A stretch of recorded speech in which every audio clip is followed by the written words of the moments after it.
G'day and welcome to Koala Dolls. I'm Tessa and today we are going to be doing a doll custom. You can see here I have my cotton buds and my...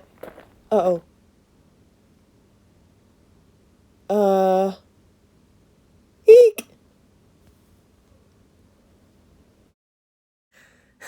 So our base doll today is this Gooliope Jellington doll that I picked up at the thrift store or the op shop. As you can see, she is 17 inches tall. She has both her hands, she didn't come with any clothes, and her hair was a mess. So a perfect candidate for this custom.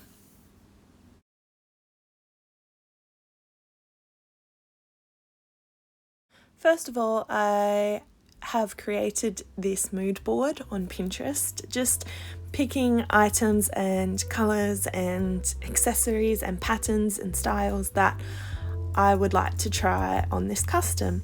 I went mostly for pastel sort of colours, painterly sort of aesthetic, dessert theme, because I thought that this would go really well with the gooey drip texture that she has moulded into her body.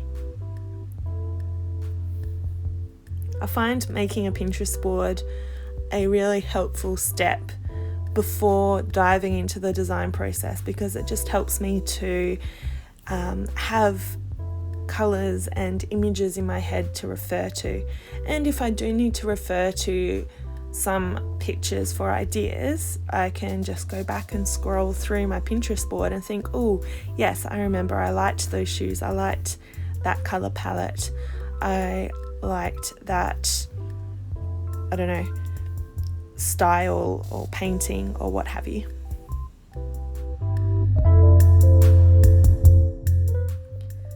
I then created this illustration of how I want the final doll to look. I referred to my Pinterest board as well as some character art of Gooliope Jellington herself to create this drawing. I did the line art in fine liner and the colour using my Ohuhu markers. So this is what we're making today. The first step of any doll custom is cutting off that hair. So I'm cutting really close to the head, trying to get it as short as possible. Now with smaller dolls or dolls with softer heads, I would then remove the head and pluck the hair out from the inside, but we're not doing that today. Gooliope's head is too solid for that. So I'm just trying to get it as short as possible.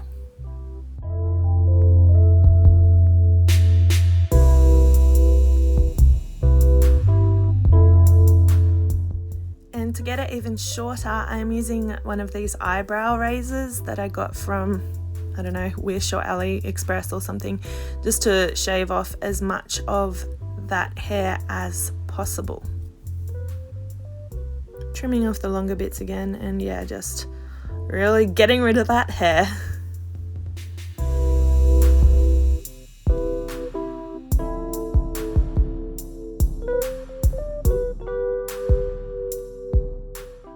Yeah, not bad at all.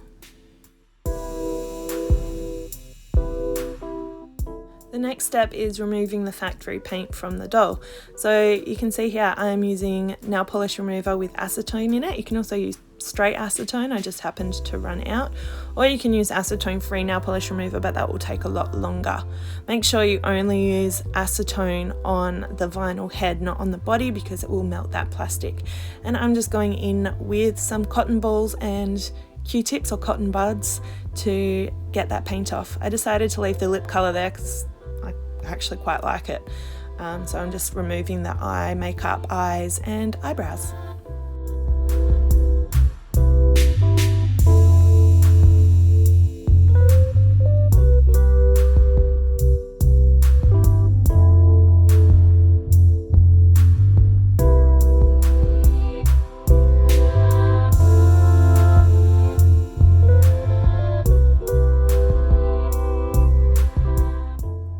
In with the cotton buds once again, just to tidy up any last remnants of paint. And then what you want to do after this is wash the face with soap and water just to make sure all the acetone's gone and it doesn't affect your face up. Right, so obviously Gooliope has massive feet to go with her massive stature, so none of my normal Monster High or any other doll shoes would fit her, so I decided to make my own. First of all, I used some Glad wrap, and I'm just cutting off a section here to wrap her feet in. And I'm putting some lucky bands around the ankles just to keep it on there. This just protects the feet and stops my shoes that I'm creating from sticking to her feet, and so that they're removable.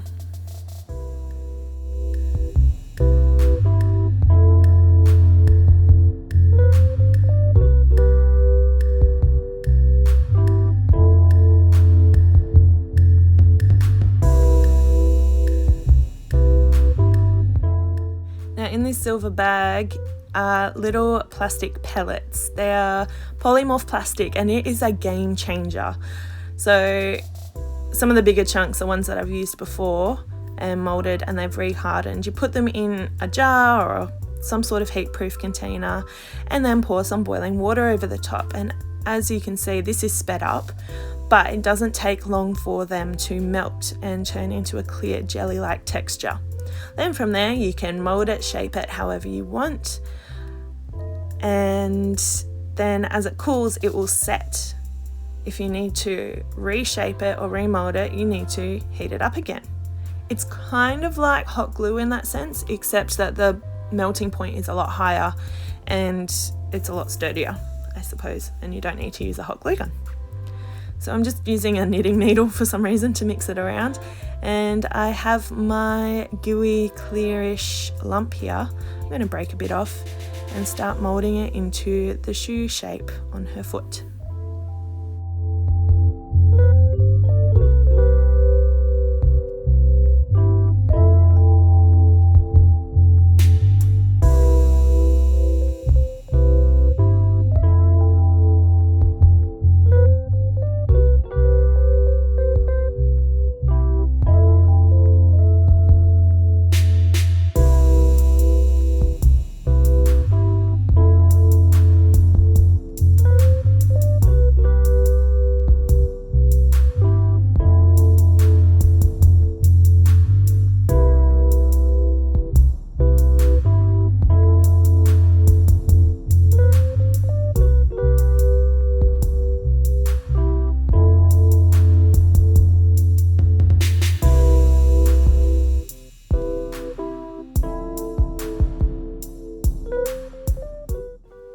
Whenever it starts cooling down too much, I use my hairdryer just to keep the outside a bit warmer.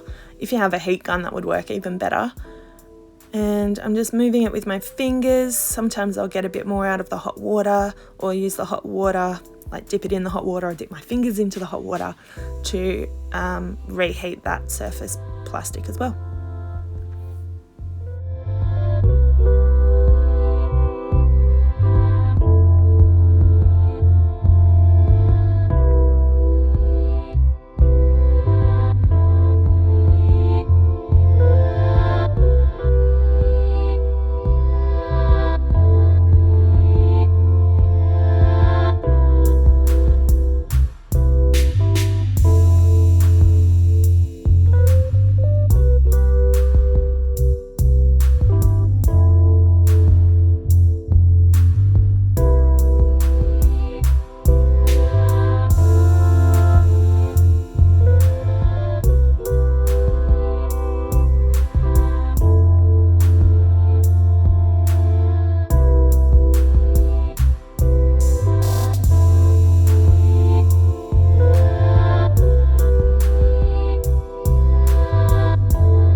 After moulding the heels and getting it to the shape that I wanted, I placed Gooliope into the freezer just so that she could really chill out a bit. Magically, the freezer did the second shoe for me. No, I kid, I did that off camera, and now they are white and solid. You can see they're not identical and they're not perfect. So I tried to fix it up a little bit with a little bit more of the plastic. And then I tried sanding it to get it smooth, but you'll see in the next clip that the back of the heel looks a bit burnt and black, and that's because the friction from the sandpaper obviously heated up the plastic and it didn't like it too much. So, new idea, I'm using my hot glue gun to create the drips on the shoes to match the drip texture on Gooliope's body. And this kind of hides some of the imperfections, makes it look gooey and uneven, and also ties in with the theme.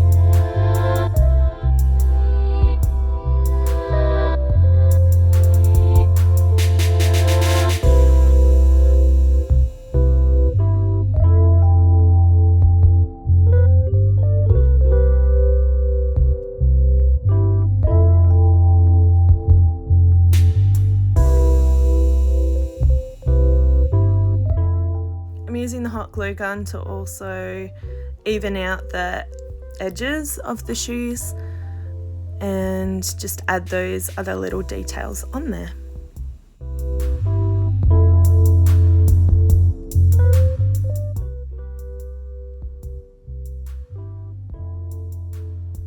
Yes, perfect fit. The next thing that we'll need to do is add a coat of paint, and I'll need to figure out a way to make the heels the right angle as well, because I didn't really account for the sharp angle of her foot when I made the heels.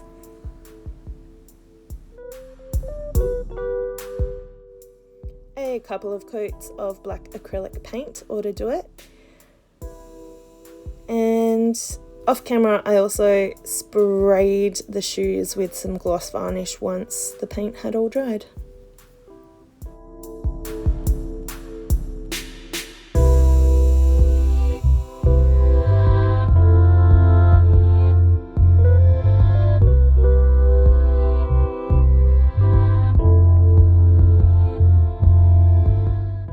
Now it's time for adding the straps onto the shoes. So I am using my hot glue gun to stick on the fake leather offcuts as a strap across the shoes, and I'm making sure to leave enough space so her foot can still slide in nice and freely without restricting that movement.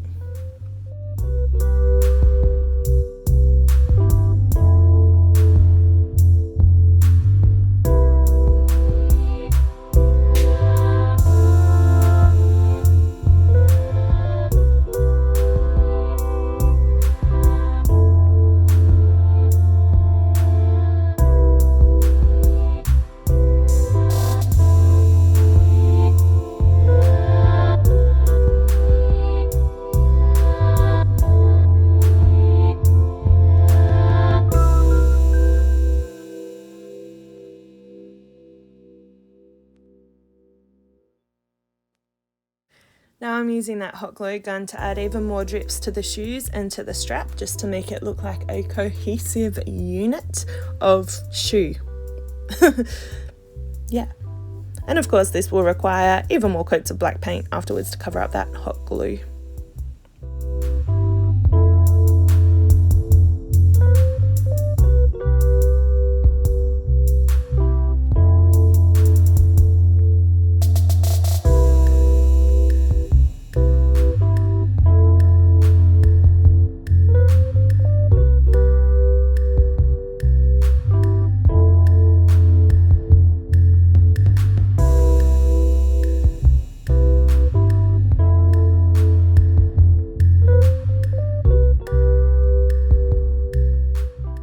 I'm adding some little lacy flowers to the toes just to add a bit more detail.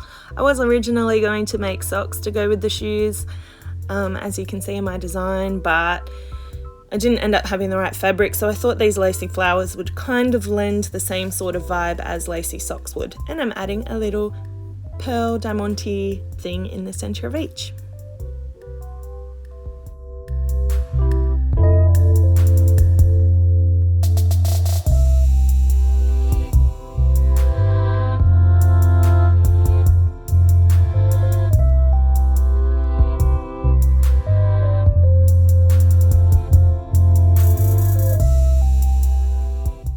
Now for the extended heels of the shoe, I'm using the hot glue gun to attach these pink plastic beads onto the bottom of the heel, and then creating drip textures running from the main part of the shoe down onto the bead, just to make it look like it is held on with the glue drips, I guess. I think it ended up looking pretty cool once I painted it and glossed it.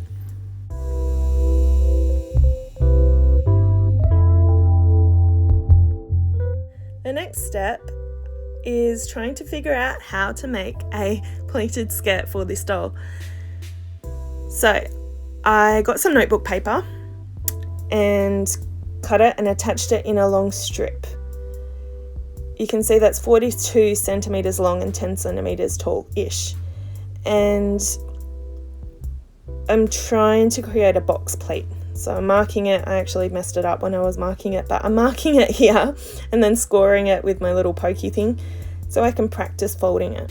Making a paper template first is a really good idea if you're trying to make clothes for a doll, because you can kind of see how it all sits and folds together.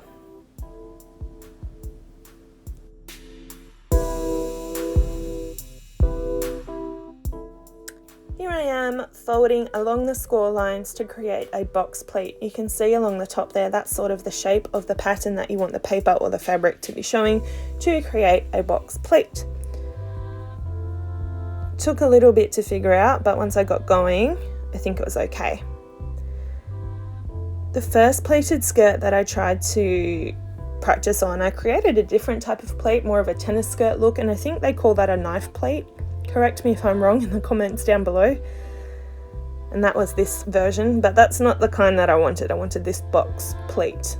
I think that's the right name for it. So yeah, now I'm trying to put it all together, and I will be using some tape to connect it, because obviously this is just my prototype, prototype pattern, I guess, of this skirt. So just using tape to quickly connect it and see how it goes. Don't forget to also tape the back, because I'm testing it on the doll just to make sure that it's long enough. Obviously if it's too long, that's fine. I just don't want it to be too short, because then I have to make more when I use the fabric eventually. And wrapping it around her waist, that is good. There's a bit of overlap, which is perfect, and it fits.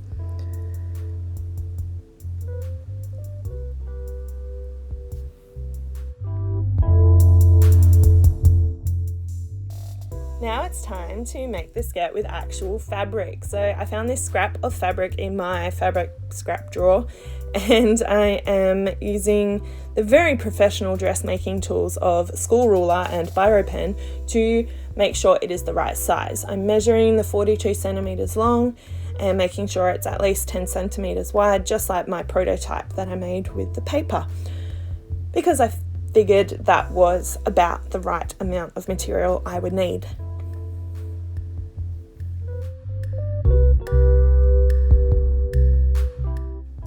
I am trimming the fabric to make sure it is the right length and then stretching it out. I actually ended up taping it down onto the table so that it wouldn't move and it would stay flat, because I'm going to paint it. I'm using this Jo Sonja's textile medium, shaking it up and mixing it with these acrylic paints. The idea that I'm going for is a sort of funfetti inspired, messy, random paint colour pastel thing. Kind of like some of the pictures that were in my Pinterest board. To get those pastel colours, I'm using some already quite pretty colours of pink, yellow, green and blue, or kind of an aqua-y blue, I suppose, teal, and mixing it with white paint as well as the textile medium to make it adhere to the fabric a bit better.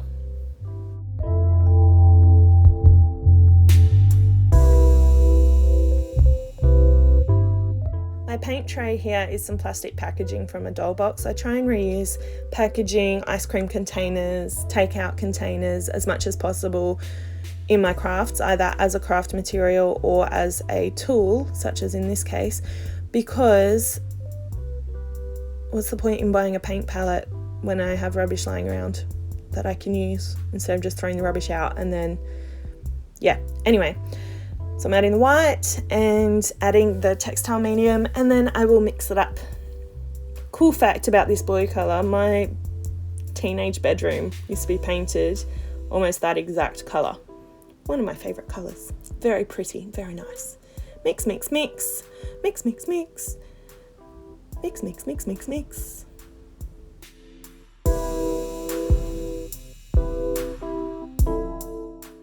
Now I am adding splotches of these different colours all over my fabric, which is taped down to the desk. I'm just going for a random funfetti inspired, colourful, blended mixture of these colours. I'm using my hairdryer to dry it, but I realise that the acrylic paints have actually darkened as they've dried, so I am adding more white and going over the top to create that pastel look that I really, really want.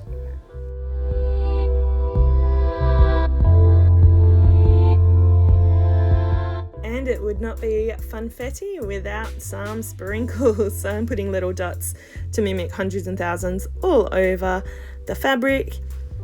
This is the end result before it dried.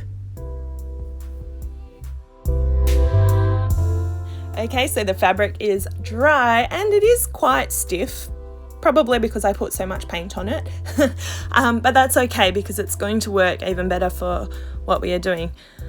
But before we get to making the pleated skirt, I am going to hem this skirt, and because I just don't have the patience for hand sewing through acrylic soaked fabric and I don't have a sewing machine set up, I am just using fabric glue. This is a no-sew doll custom today, and yeah, we could do with less sewing in our lives, to be quite honest with you.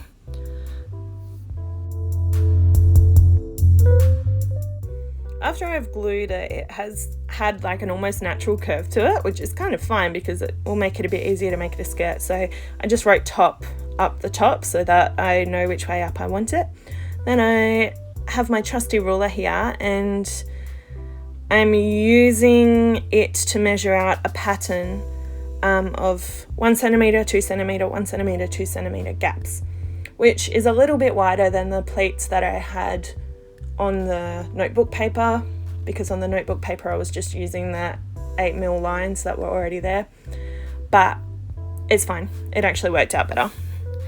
And usually when you're doing this with real fabric, you would like iron it and pin it to keep it down, but because my fabric was so plasticky and crusty from all that paint, I could actually just fold it, which was great.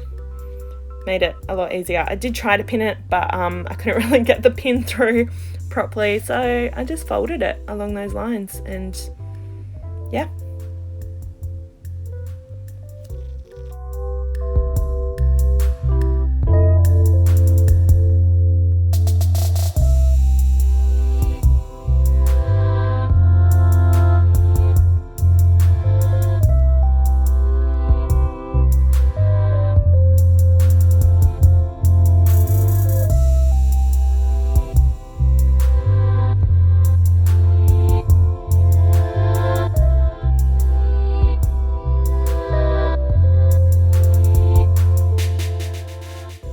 Finished folding all the plates and I'm just shoving them together and using a ruler to keep them flat as I attack it with a hairdryer. I'm hoping the heat will kind of keep the folds in place, particularly along the top edge, because that's where you really want them to stay together.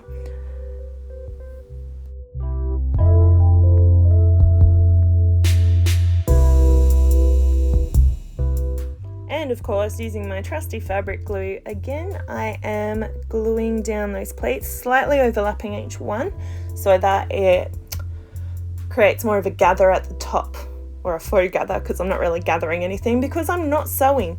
But yeah, so it makes a gather effect at the top. I'm doing this with the wrong side facing me, just in case I mess up and get glue everywhere.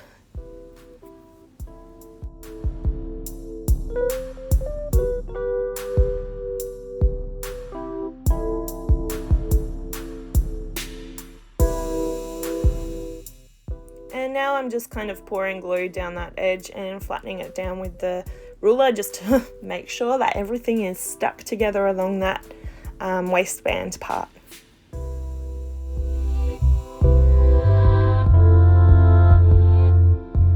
Okay, while the box pleat skirt is drying off to the side, I am now making the tulle petticoat. In my design it was purple and sticking out a bit from the skirt, and I just so happened to have some pale lilac purple tulle from God knows when in my craft drawers, so perfect. Now to make a tulle skirt or a tutu, it's pretty easy. I used to actually do this for my dolls as a kid. I would get some elastic or a hair tie and tie it around the doll's waist. You want it to be a bit tighter so that there's some stretch to it, but you don't want it to be loose on the doll. Then you get strips of tulle and you just kind of loop them around the waistband. No sewing involved, the tulle will not fray, and it ends up looking like a tutu or a fairy dress or a petticoat. It is easy as... And yeah, now you have a tutu slash petticoat slash tulle skirt. Yet another no-sew skirt for your repertoire. I have been scratching my head how to make the corset style top with puff sleeves. Well, I kind of knew how to make the puff sleeves, but we'll get to that. It was a corset style top that I was really scratching my head about trying to make. But then I realized I have this, I think it must be a Barbie or some other fake Barbie type dress in my scraps box, because it's kind of falling apart, to be honest. And I realized that the bodice part would be perfect with a bit of adjusting. So I am trimming the bodice free from the skirt. I am once again not sewing, but using fabric glue to stick down this hem part, I suppose, so that it is a little crop top. Sticking it down, waiting for it to dry. And I always use pegs to hold doll-sized items when they're drying, so that I don't have to sit there with my hands. So I am attaching these pegs here just to clamp it together and let it dry.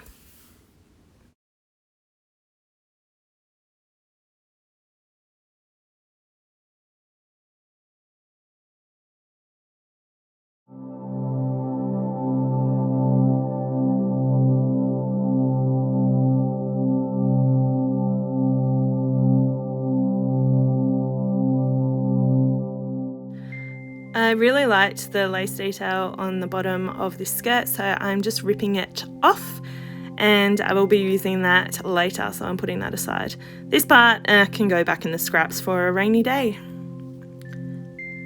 Now I will need to move this Velcro because it is too loose, so I simply just trim off the thread that's holding the Velcro down, and I'll use my fabric glue to reattach it in a minute.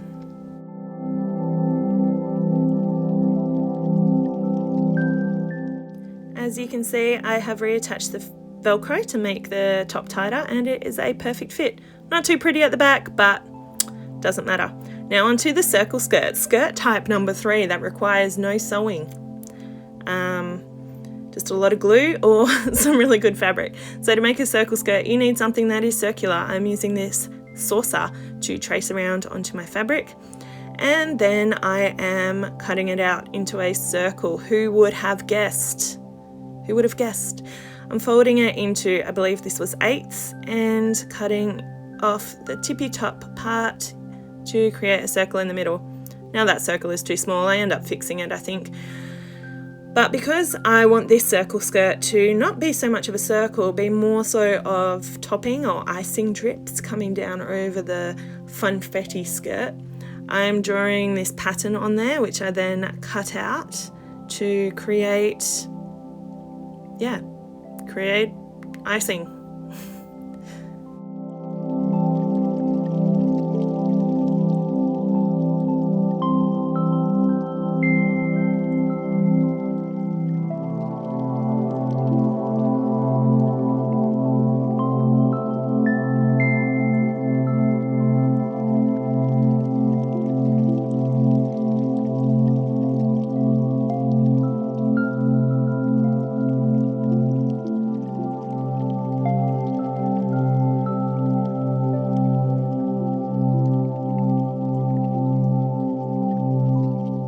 This is the final shape I am going for, and I just need to open up that hole a bit more, so I am folding it back into quarters here and just widening up that center hole with my scissors. And yeah, I'm cutting a little slit down the side just to make sure that I can get it over, and then for some reason I cut the clip, but I ended up trying it on her.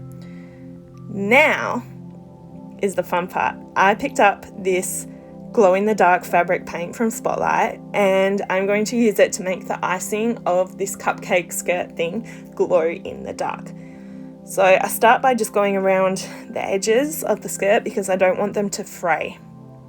So I figure this stuff is basically glue / acrylic paint, and it's going to stop any fraying from happening. So I do that first.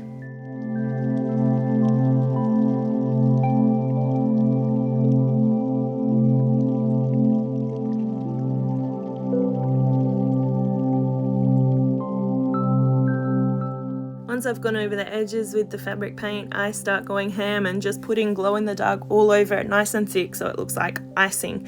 I do end up spreading it out a bit with a paintbrush, and yeah, this stuff takes forever to dry, especially when you put it on this thick, but it looks so cool. I think it was worth it.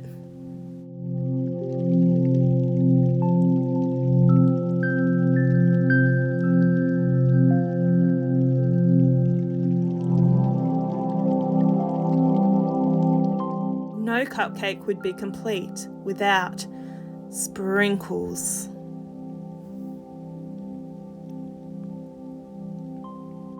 All the parts of the outfit were dry. I glued on the circle skirt part to the top of the pleated skirt part, added this rainbow coloured shoelace as a tie. I am adding some of those pearl diamante things as buttons on the corset top, and then using the lace trim to create the trim along the bust line, neckline. Yeah, I have these little skirts. They are Rainbow Kate skirts from Shoppy's Dolls, and you know, Shoppy's are one of my favourite doll lines, so they really were an inspiration for me in creating this doll because of the sweet themes and things like that. And when I had these spare skirts, I thought, you know what, they would make the perfect puff sleeves, so I actually did include them in the original design as well. I'm just gluing them on to make little off-the-shoulder puff sleeves onto the corset top.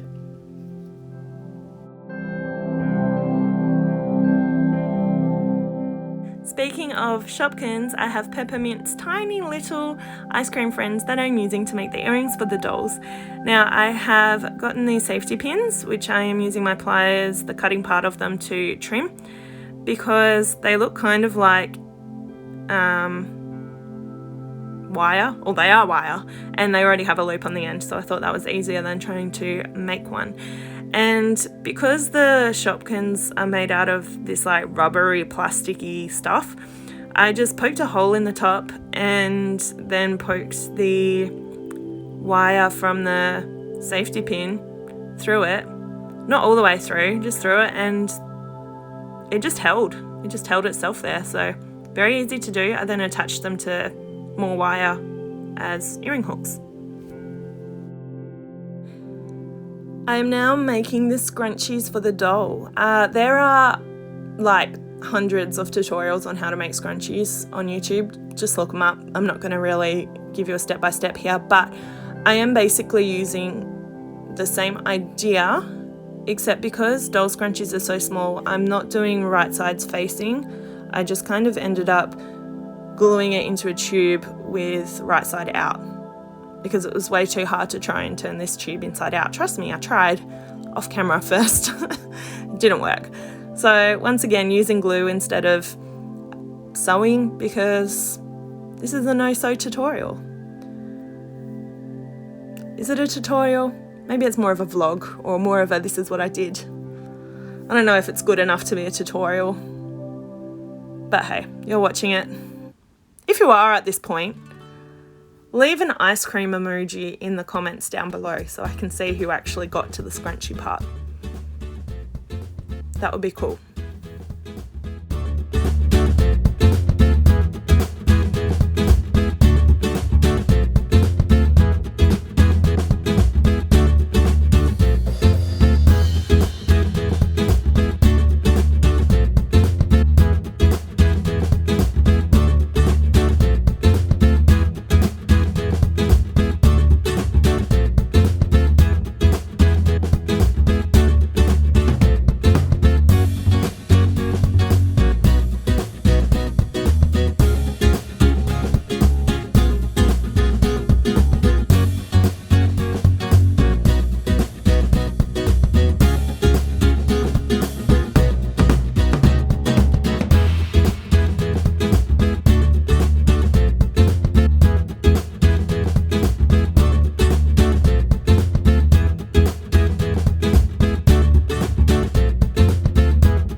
Some scrunchies. The blue one is for her hair and this green one is as a little bracelet for her wrist.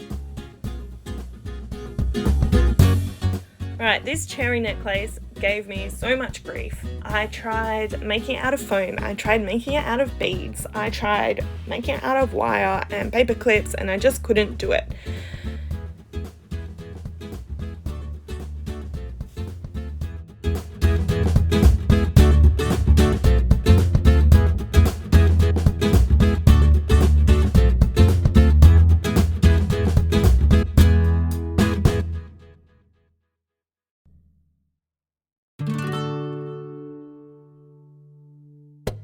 I took a break and now I'm back with a strawberry Shopkins, mini Shopkins. I don't have a cherry one. I really wanted a cherry one, but the strawberry was the closest thing I could find. So I'm using the same strategy that I used for the earrings to make this into a little strawberry charm for her choker necklace. I'm cutting up a safety pin. I'm then going to poke a hole in top of the Shopkins and use the safety pin wire as the little loop doohickey thingamabobby jigama what's it.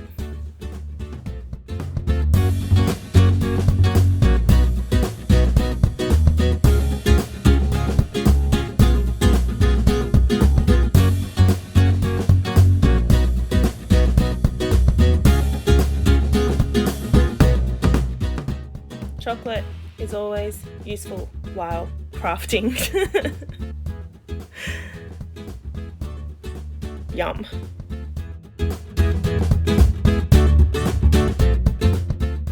Then I just thread the charm onto the black ribbon, make sure that it's long enough to tie around her neck, and we have a necklace. Now that the outfit is done, it is time for the face up. I'm using watercolor pencils, chalk pastels, and Mr. Super Clear. I'm starting off by doing 2 coats of Mr. Super Clear, letting it dry in between each and wearing a respirator mask to make sure that I don't breathe in, breathe in those toxic whatevers. Now, starting off with blushing, I'm using the chalk pastels with some makeup brushes and paint brushes to add highlights, to add blush and other details to her face. Layer 2, going in with some watercolor pencils to mark out the eyes, add the details or some basic details to the eyes. I am using the pastels again to add even more blushing to her face and really deepen those colours. Once you've done a few coats of Mr. Super Clear, the pastels and the watercolour pencils do stick quite well, especially on this harder vinyl head.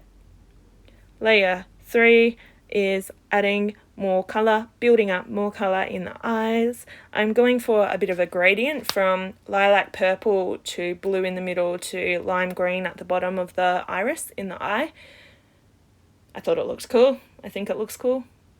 So yeah, that's what I'm doing there. Now this is a process of adding colour, adding detail, spraying, building up the colour, building up the detail, adding eye makeup, spraying. It is a whole day, if not more, of work.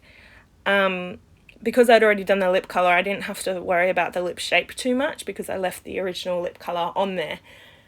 I find it hard to get the lips how I want them, so that's part of the reason why I left them on there. And the colour was pretty good. Adding more layers, adding more detail, building it up over and over and over again. When I'm doing a face up, I always leave the eyelashes till last. I find it the most stressful and most difficult part of doing a face up. I see these doll artists that have such light, fine, fluttery looking eyelashes, and I just can't do that. I physically cannot. I have what is called an essential tremor, which means that my hands shake all the time when I'm trying to do fine motor activities. It is hereditary and I've had it since I was young.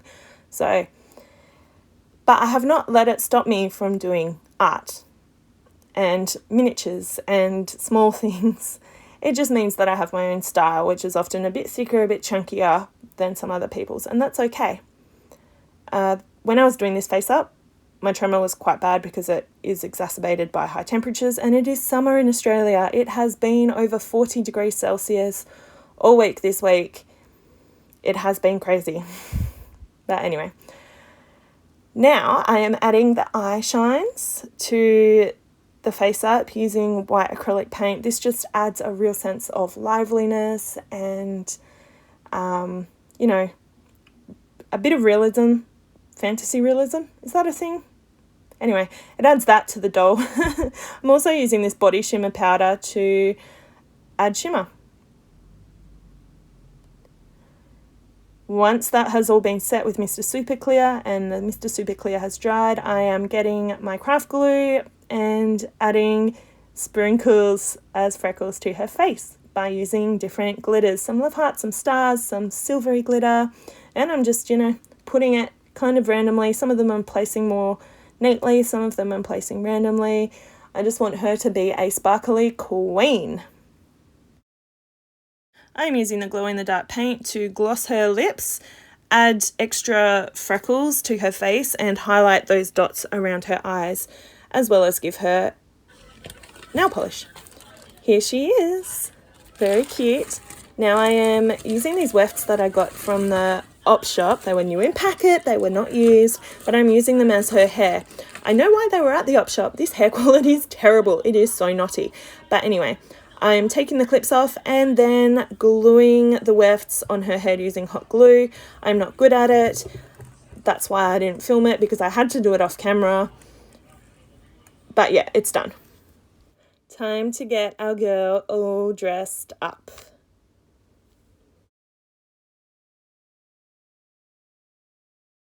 Introducing GJ!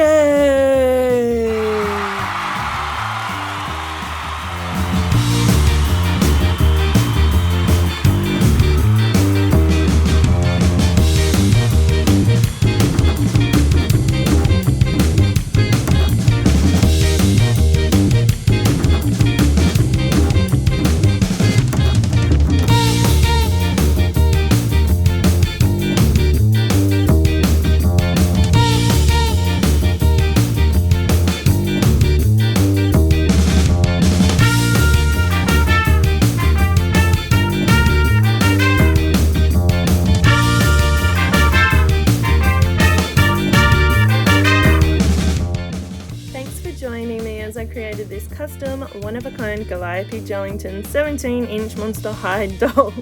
She is so sweet. She is so cute and I absolutely adore her. Please don't forget to like and subscribe, and I'll see you next time. Bye!